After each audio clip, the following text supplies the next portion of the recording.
Hoje de manhã eu quero falar com você sobre a oportunidade. Diga, a oportunidade. Eu queria que você abrisse comigo hoje a sua Bíblia, no livro de Atos, no capítulo de número 5. Atos, capítulo 5. Hoje eu vou falar sobre a oportunidade. Ontem nós tivemos uma oportunidade como igreja de participarmos da Marcha por Jesus em Taguatinga. Quem estava lá? Meu Deus, foi muito bom aquilo ali. Ver aquele tanto de crente marchando, proclamando o poder de Deus, orando, fazendo diferença na sociedade. É uma questão de oportunidade. Quem não foi ontem perdeu a oportunidade. Olha aí algumas fotos da Marcha para Jesus. Olha como foi lindo. Nós estivemos ali, estávamos em um trio elétrico. Olha lá o nosso pessoal, o pessoal dançando. Quem esteve em cima do nosso trio elétrico, além do pastor Laudejai Guerra, que esteve com a gente, foi uma alegria. Olha aí, pastor Dan, pastor Lau, Su, Ricardo, Lauzinho, Lucas, e o pessoal da nossa igreja inteiro. E teve conosco ali também um ministro chamado Dede Júnior. Quem conhece Dede Júnior? Por onde eu passo, eu deixo meu rastro, eu sou filhinho de papai. Muito bom, muito bom. O povo dançou, proclamou, lá a pastora Vivi, Cleonice. A nossa igreja estava lá, gente. Foi muito bom. E ainda tem mais uma marcha para Jesus esse ano, em Brasília. Com certeza estaremos juntos, eu não sei precisar a data, mas não perca essas oportunidades de demonstrar o poder de Deus. Amém. Eu queria que você abrisse em Atos dos Apóstolos, capítulo 5, a partir do verso de número 1. Diz assim: Entretanto, certo homem chamado Ananias, com sua mulher Safira, vendeu uma propriedade, mas em acordo com a sua mulher, reteve parte do preço e, levando o restante, depositou aos pés dos apóstolos. Então disse Pedro: Ananias, por que encheu Satanás o teu coração para que mentisses ao Espírito Santo, reservando parte do valor do campo? Conservando porventura não seria teu? E vendido não estaria em teu poder? Como, pois, assentaste no coração este desígnio? Não mentistes aos homens, mas a Deus. Ouvindo essas palavras, Ananias caiu e expirou, sobrevindo grande temor sobre todos os ouvintes. Levantando-se os moços, cobriram-lhe o corpo, levando-o, sepultaram. Quase 3 horas depois, entrou a mulher de Ananias, não sabendo o que ocorrera. Então Pedro, dirigindo-se a ela, perguntou-lhe: Dize-me, vendestes portanto aquela terra? Ela respondeu: Sim, portanto. Então tornou-lhe Pedro: Por que entrastes em acordo para tentar o Espírito do Senhor? Eis aí a porta, os pés do que sepultaram teu marido, eles também te levarão. No mesmo instante, caiu ela aos pés de Pedro e expirou. Entrando os moços, acharam-na morta. Levando-a, sepultaram junto do marido. Espírito Santo, eu quero te clamar nessa manhã. Eu sei que existe uma oportunidade, que nós possamos aproveitar a oportunidade e sairmos daqui transformados hoje, cheios do Espírito Santo, prontos a viver uma nova vida em Cristo Jesus. Quero repreender todo e qualquer mover contrário ao teu e declarar que essa é uma manhã de transformação em nome de Jesus. Você pode dizer amém? Nós vemos aqui, amados, um homem, uma mulher e uma mentira. Uma mentira que foi assentada no seu coração, algo aparentemente tão pequeno, não é? Não era bonita a obra que eles estavam fazendo? Não era algo grandioso? Já pensou? Venderam uma propriedade e levaram para a igreja. Todos nós ficaríamos impressionados com tal atitude. Porém, algo aparentemente pequeno trouxe a ruína de uma família. Você imaginou que em questão de horas, uma família foi desfeita por causa de algo aparentemente pequeno? E ficou bem claro, como mesmo está escrito, A mentira que foi falada não foi apenas diante dos homens, ela foi diante de Deus, porque Deus conhece todas as coisas. Algo tão pequeno, mas que trouxe uma ruína tão grande, porque o homem vê apenas o que é superficial, mas Deus vê todas as coisas. Deus vê o coração. Talvez eu e você batêssemos palmas para eles e disséssemos: uau, como foi tremenda a atitude de vocês. Porém, Deus pesava o coração, e é o nosso coração que é esquadrinhado todos os dias pelo Senhor. A palavra que foi dita a eles foi: vocês não mentiram aos homens, mas a Deus. E agora então, eu queria que colocasse aí na tela outro texto, que é Eclesiastes, capítulo de número 10, verso de número 1. Está lá no telão, diz assim: as moscas mortas fazem com que o guento do perfumista emita mau cheiro. Assim um pouco de estultícia pesa mais do que a sabedoria.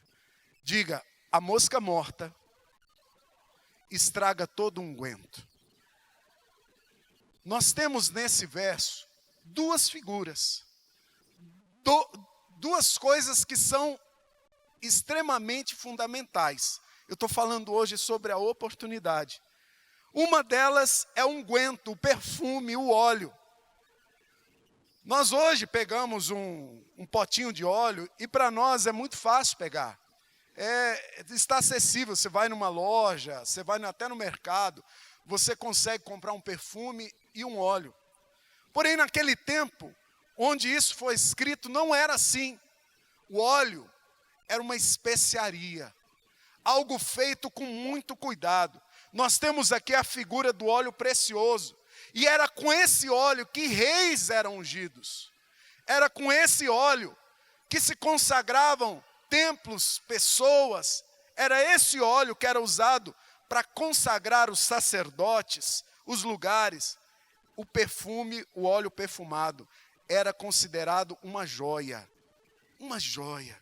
Por isso, coloque aí aquele primeiro slide da oportunidade. Eu queria que você visse. A Bíblia descreve, olha lá, o vaso de alabastro com óleo. A Bíblia descreve uma cena que está em João capítulo 12, nós não vamos abrir, mas que fala de uma mulher que trouxe aos pés de Jesus um vaso de alabastro cheio desse óleo. Esse óleo, amados, era considerado como uma joia. Era algo de muito valor. Era tão considerado que era costume, quando se ia casar, o pai dava o dote do rapaz a uma filha. E esse óleo era tão valioso que ele era aceito até como dote. O dote era um preço, era como um investimento para que aquela filha fosse abençoada para casar com outra pessoa. Então o óleo é essa figura, é esse azeite do perfumista. E ele era feito com tanto cuidado que um mínimo descuido podia colocar tudo a perder. Então nesse texto de Eclesiastes nós vemos o óleo feito pelo perfumista. E nós vemos uma outra figura, que é a figura da mosca. Diga mosca.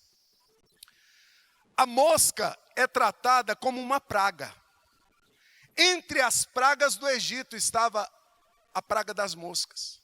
A mosca é algo encontrado.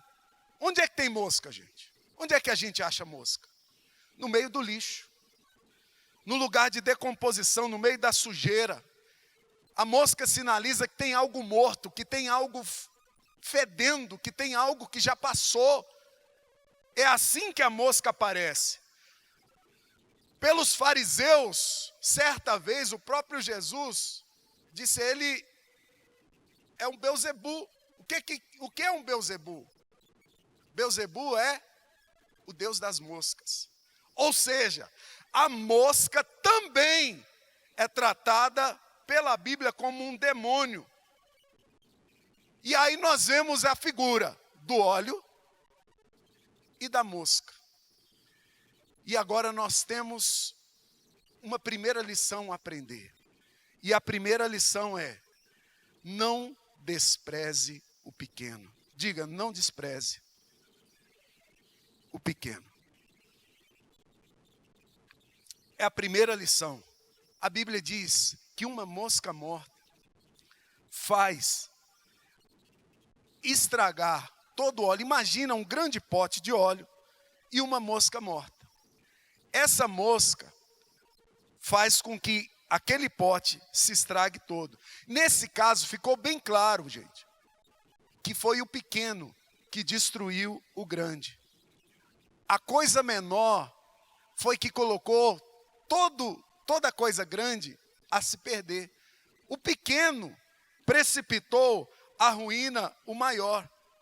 Imagina, é como na base de uma construção. Nós olhamos um prédio desse, um prédio grande, mas existe por baixo dele uma estrutura que foi construída que ninguém está vendo. E em relação à construção, a estrutura, a base é pequena.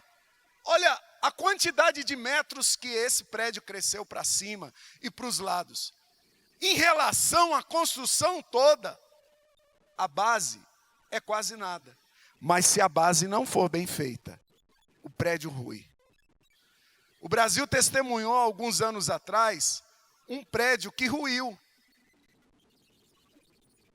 E ali, além de ser uma grande tragédia, se aferiu que o que levou aquele prédio à ruína não foi nada mais do que a estrutura do prédio que estava comprometida. O prédio foi construído com areia da praia. E a areia da praia misturada com cimento fez com que a base viesse a apodrecer, viesse a se enferrujar. E por falta de observar a base, o prédio veio a ruir. Irmãos, às vezes nós menosprezamos o que é pequeno. Nós descuidamos dos pequenos detalhes, pensando que eles não têm importância. Hoje eu quero, junto com você, observar algo. Nós não podemos nunca desprezar aquilo que é aparentemente pequeno. Porque é por desprezar aquilo que é pequeno, dentro da nossa casa, dentro do nosso casamento, no relacionamento com os nossos filhos,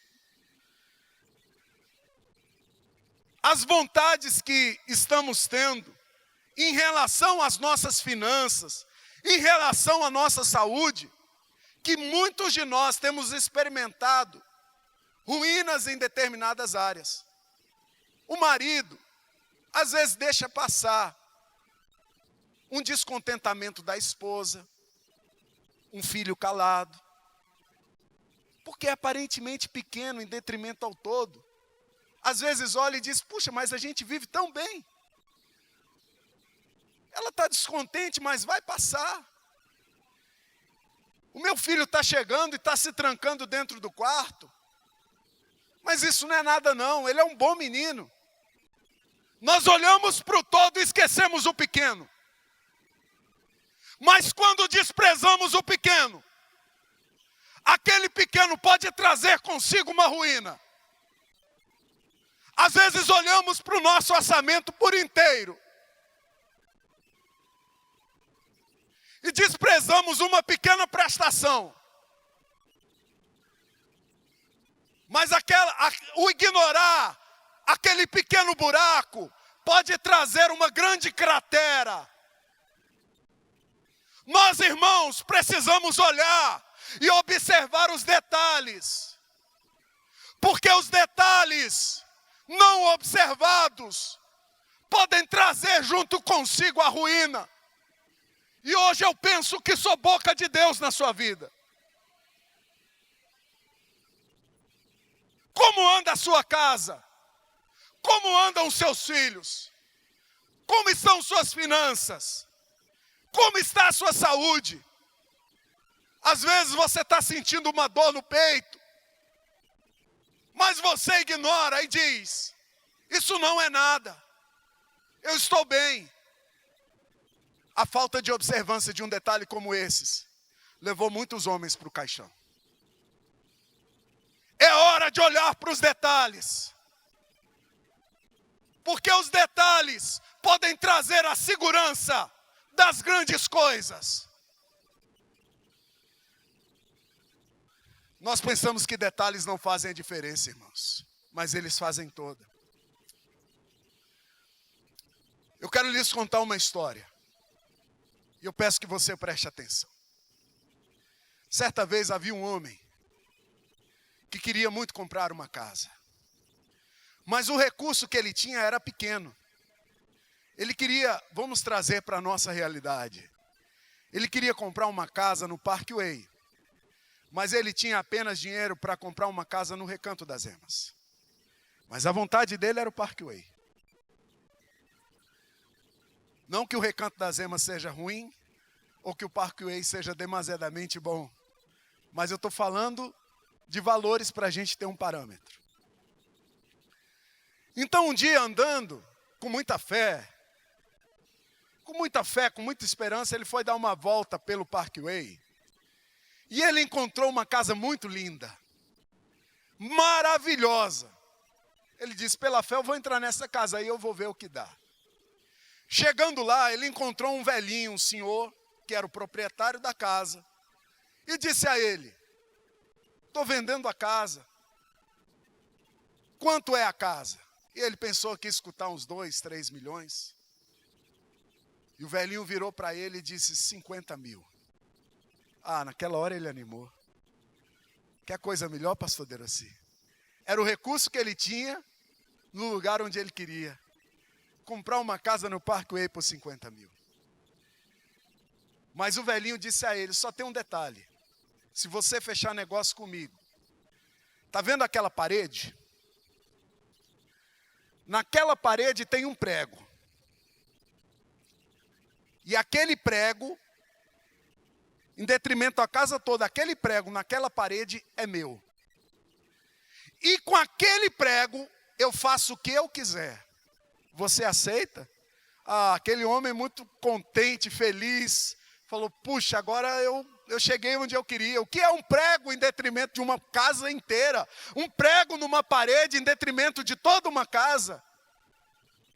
Falou, negócio fechado. Deu com as mãos com aquele homem. E ali ele mudou, ficou feliz, fez sua festa. O velhinho foi complacente, deixou ele fazer uma festa. Depois, passada a festa, passou uma semana, o velhinho chegou com um pedaço de carne. E aquele prego era bem na sala. Pendurou aquele pedaço de carne no prego. E aquele homem falou, puxa, mas um pedaço de carne no prego? E o velhinho disse, eu lhe avisei, aquele prego é meu. Ah, tudo bem, deixa a carne aí. Eu acho que ele pensou que o velhinho ia voltar lá, ia pegar a carne no final do dia, para fazer um bifezinho, quem sabe, ou um churrasco. Mas a carne foi ficando ali. Passou um dia, eles suportaram. No segundo dia, a carne começou a cheirar mal. Com uma semana, haviam bichos naquela carne. E aquela família foi começando a entrar em desespero. E a esposa começou a reclamar com o marido, eu não aguento morar nessa casa. Porque essa casa tem bichos, essa casa tem moscas, essa casa cheira mal. Nós não podemos chamar um amigo para vir a essa casa. Faça alguma coisa. E ele foi procurar aquele velho então. E o velhinho disse, eu não vou tirar, porque aquele prego é meu. E o desespero foi tão grande a ponto deles venderem a casa por menos do que eles compraram. O que é um prego em relação a uma casa, irmãos? Detalhes. Mas um detalhe fez com que eles perdessem a alegria de toda a sua vida. Cuidado com os pregos nas paredes. Quantas vezes nós nos chegamos a Deus, começamos a viver uma vida tão maravilhosa e nos alegramos e festejamos, mas na parede do nosso coração e da nossa vida, continua um prego lá. É aquele pecado que continua em nós, e nós ignoramos aquele pecado. O que é esse desejo? Mas ele não observado vai trazendo consigo as moscas. Aquele prego são pequenos vícios. Aquele que ninguém sabe, mas só você sabe. São pequenas mentiras, como foi com Ananias e Safira. São pequenos pensamentos impuros que estão na parede da nossa vida. São pequenos cliques inapropriados em canais ou em sites que não estão de acordo com o nosso proceder. São pequenos desrespeitos aos pais, às autoridades que Deus levantou sobre nós. São pequenos dias, amados, sem orar. Você vem vindo numa vida tão boa com Deus, né? Mas de repente, um dia, você para de orar. Um dia você não lê a Bíblia.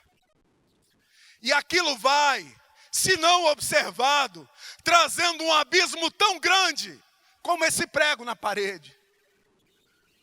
Observe os detalhes. São pequenas murmurações.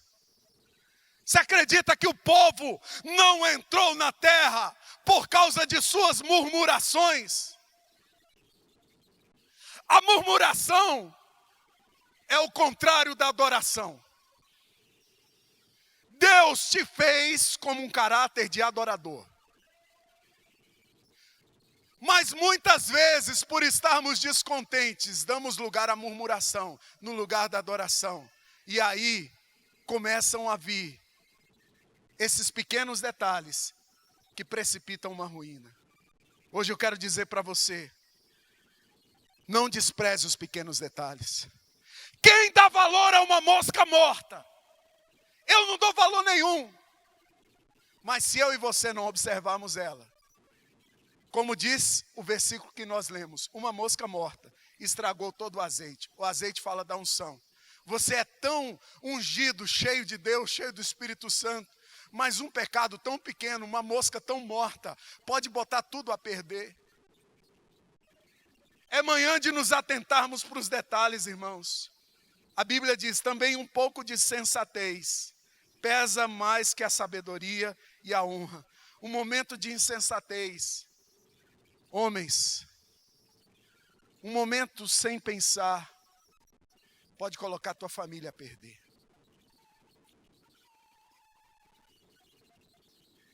Essa mensagem já está comigo há um tempo. Mas hoje eu quero dizer a você, cuidado, homem, no seu trabalho. Um momento com uma mulher que não é a sua, pode colocar toda a tua família a perder. Cuidado. E hoje eu penso que sou boca de Deus sobre a tua vida. Cuidado, homem. Cuidado, minha irmã, com os pensamentos. Hoje é manhã de observarmos os detalhes. Porque o que Deus hoje nos está dando é uma oportunidade. Diga, oportunidade. Segunda coisa que eu quero lhe dizer é, faça a coisa certa. Diga, faça a coisa certa. Preste atenção, não é a mosca que fica perfumada, é o azeite que estraga. É o azeite que é colocado a perder. Sabe? Então essa manhã é manhã de nós cortarmos, tomarmos decisões fundamentais que cortarão a influência das pequenas coisas. Você quer ver uma coisa? Cadê? Eu vi por ali aquele jovenzinho, Israel. Vem cá, Israel, corre aqui, por favor. Vem cá, Israel, vem. Cadê o Guilherme da Vanessa? Vem cá, corre aqui. Ligeiro, rápido, rápido. Estou dizendo a você hoje, tome, segundo lugar, faça a coisa certa. Corre, sobe aqui, corre, sobe aqui. Fica um do lado do outro.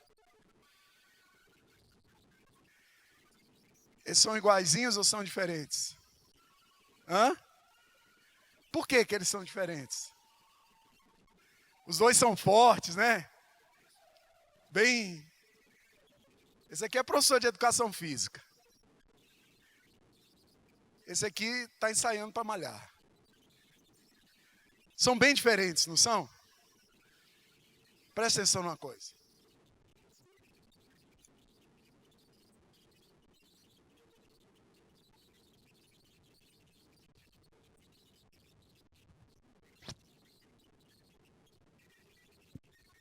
Mudou alguma coisa? Não. Às vezes a gente acha que por estar perto do que é correto, o correto vai acontecer. Da mesma forma, a saúde não passa para o outro simplesmente porque você está perto de alguém saudável, mas a doença passa. Nós achamos que na nossa vida, às vezes, as coisas vão acontecer simplesmente por acontecer. É claro que se o Israel quiser ficar como o Guilherme, nesse físico, ele vai ter que fazer algumas coisas, não é? O que será que ele vai ter que fazer? Segura aqui. Gente, o que ele vai ter que fazer para ficar como o Guilherme? Vai ter que malhar, né? E muito. São anos de malhação. Às vezes tem gente que gosta de malhar um do outro. E acha que vai dar certo, mas não vai. Obrigado, viu? Te abençoe para você ficar. Dá um aplauso a eles, dá um aplauso a eles.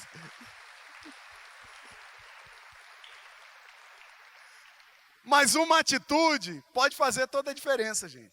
Se ele começar a malhar a partir de hoje, eu te garanto que em 3 anos ele vai estar bem semelhante. Vai ou não vai? Se ele começar a malhar, gente, com objetivo, a partir de hoje, ele vai ficar ou não vai? Gente, vai. É claro que vai. Porque as atitudes fazem a diferença. Diga, as atitudes fazem a diferença. Eu queria colocar o Salmo de número 32, verso 5. Salmos 32, 5. Diz assim, isso é Davi. Confessei-te o meu pecado, e a minha iniquidade não encobri. Disse eu, confessarei ao Senhor as minhas transgressões, e tu perdoaste a culpa do meu pecado. Uma atitude quebra o poder das pequenas coisas. Quando tomamos atitude diante daquilo que precisamos tomar, as coisas começam a mudar na nossa vida. Essa é uma manhã de mudanças. Mas as mudanças não acontecem de uma hora para outra. O que precisa para as mudanças acontecerem? Atitudes. Hoje Deus está nos dando a oportunidade de tomarmos atitudes corretas. Como eu falei, talvez o pequeno prego seja na tua casa, na tua família, nas tuas finanças, na tua saúde. Hoje Deus está dando oportunidades iguais, como eu fiz no início.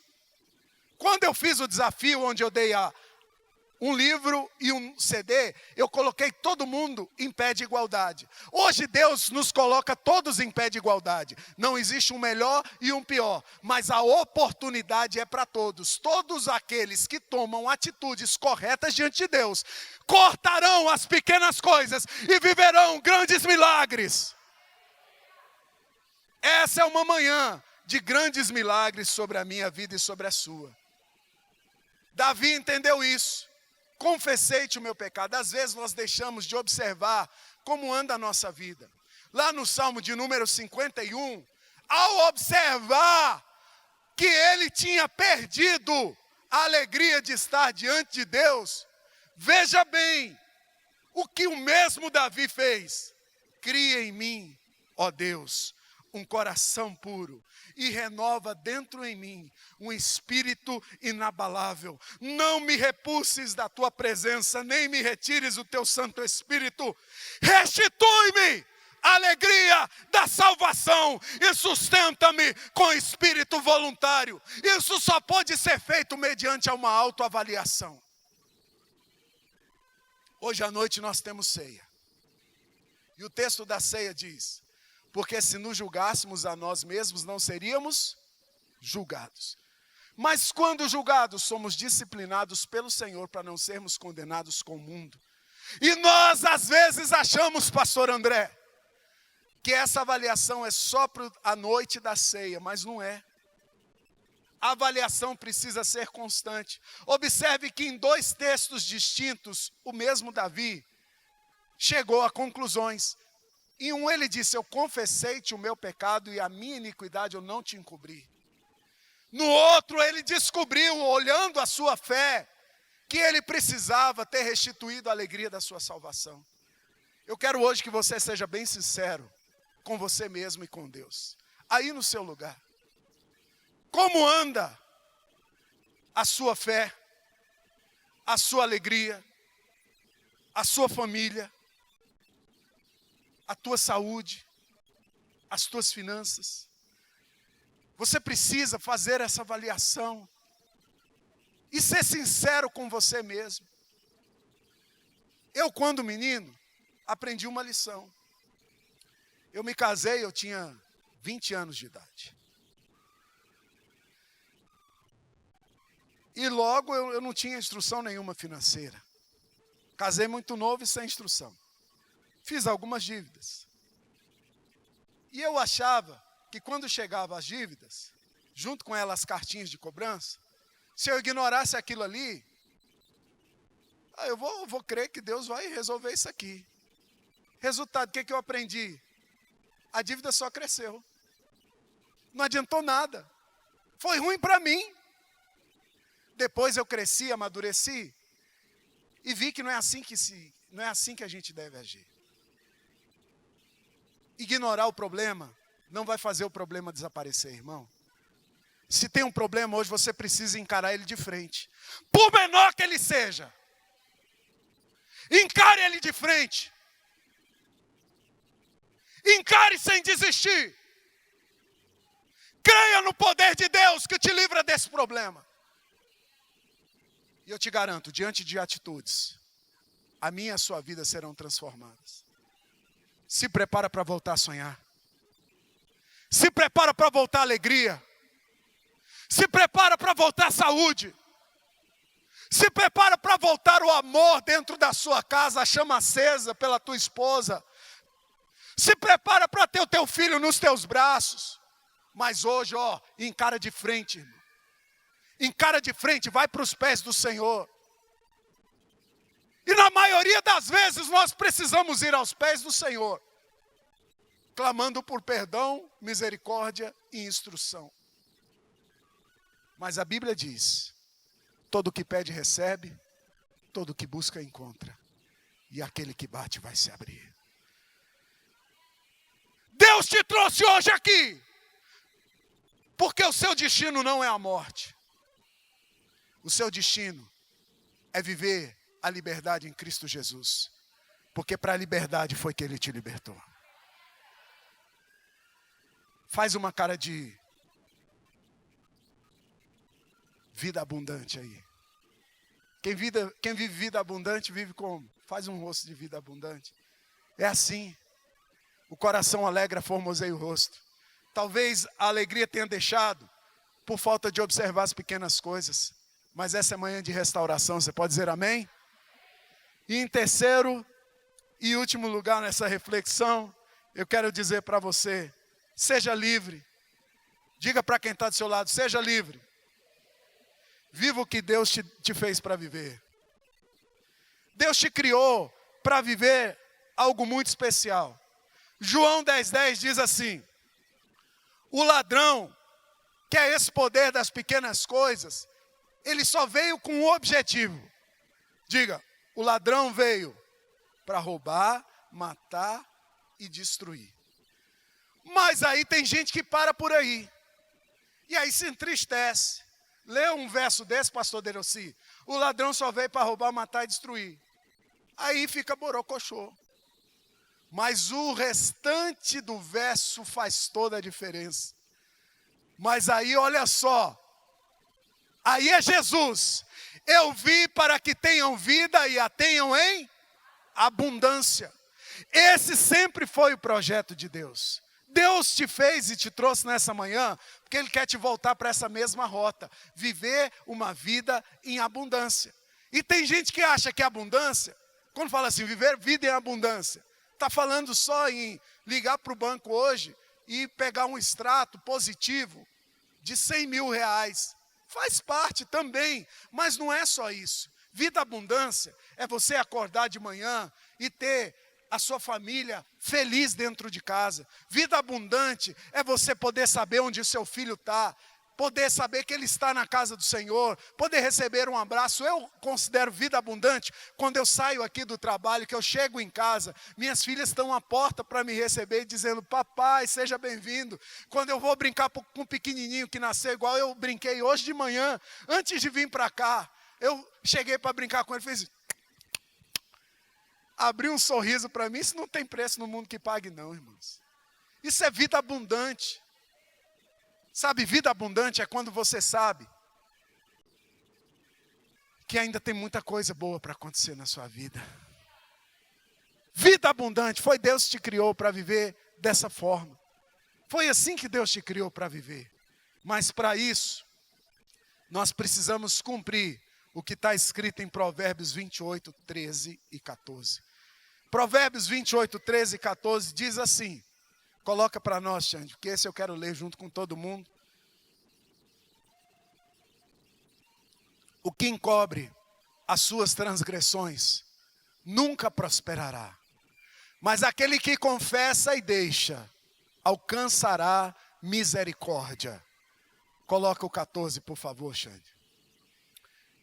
E o 14 vai dizer assim: feliz é o homem que teme ao Senhor continuamente. Mas o que endurece o coração virá a cair no mal. Olhe para mim. Irmãos, eu vim hoje de manhã falar com vocês de algo muito simples e sério. Essa manhã não é manhã de condenação. Quando eu preparava essa mensagem, a palavra que Deus me deu é oportunidade. Essa manhã é uma manhã de oportunidade. Deus te amou nessa manhã. Ele te amou de forma tão tremenda que Ele disse: meu filho e minha filha, eu vou arrancar a influência das pequenas coisas e eu vou fazer ele voltar a viver uma vida abundante. Deus hoje quer demonstrar o amor dele por você, te dando a graça, o poder e a força para arrancar aqueles pequenos detalhes que estão te distanciando do cumprimento da vontade de Deus. Aquele que encobre as suas transgressões jamais prosperará, mas o que confessa e deixa vai alcançar misericórdia. Essa manhã, então, de nós deixarmos na presença de Deus, clamarmos por misericórdia e vivermos o novo dele. Eu quero te convidar então a ficar em pé. Fique de pé no seu lugar. Aliás, nós estamos em família, nós estamos na casa de Deus. Volta aquela imagem, Xande, do prego na parede. Volta aquela imagenzinha. Olha só essa imagem. Não despreze o pequeno. Lembre-se da história. E eu quero hoje que você consiga visualizar na sua vida onde estão esses pequenos pregos na parede. Quais são essas pequenas coisas que hoje você precisa tirar? Porque hoje é uma manhã de oportunidades, irmãos. Hoje, nenhum de nós pode sair daqui sem aceitar o amor de Deus para viver a misericórdia. Eu sou o primeiro que já estou nesse altar. Porque com certeza eu sou gente como vocês. E eu tenho várias coisas das quais eu preciso tirar. Hoje nós nos colocamos num pé de igualdade, porque todos somos filhos de Deus. E hoje eu e você temos a oportunidade de receber o amor e de viver o novo de Deus. Para isso eu queria que com muita coragem, com muita fé, você tivesse hoje a atitude, nós falamos de atitude também, de sair do teu lugar e vir ao altar do Senhor, entregar essas pequenas coisas, porque hoje é manhã de viver o novo. Eu já estou aqui, eu quero te chamar a vir também. Vem para o altar de Deus, vem para o altar de Deus hoje, vem entregar as pequenas coisas, não deixa nada ficar aí. Por isso que eu falei, eu penso que essa é uma mensagem para todos, porque nenhum de nós é perfeito. Nós andamos no caminho da perfeição, mas todos nós temos coisas que precisamos deixar na presença de Deus. Não despreze as pequenas coisas. Aquele que encobre as suas transgressões jamais prosperará, mas aquele que confessa e deixa alcança misericórdia.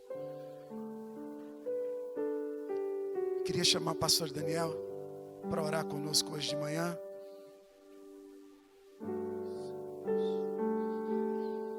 Espírito Santo, Espírito Santo, Espírito Santo. A Bíblia diz que quem é aquele que pode discernir as suas próprias falhas?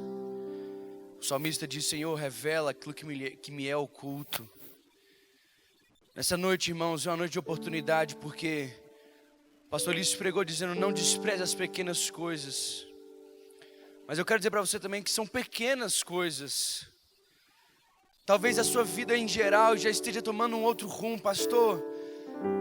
De 100% da minha vida, 90% já está entregue, 90% já está feito, 90% já melhorou. Irmão, então eu quero te encorajar essa manhã, eu quero te incentivar essa manhã, eu quero te motivar essa manhã. Faltam apenas 10%, faltam apenas pequenas coisas. Talvez as maiores mudanças que você deveria fazer, você já fez. Agora, irmão, continua, permanece, termina, vai até o fim. Faltam só as pequenas coisas.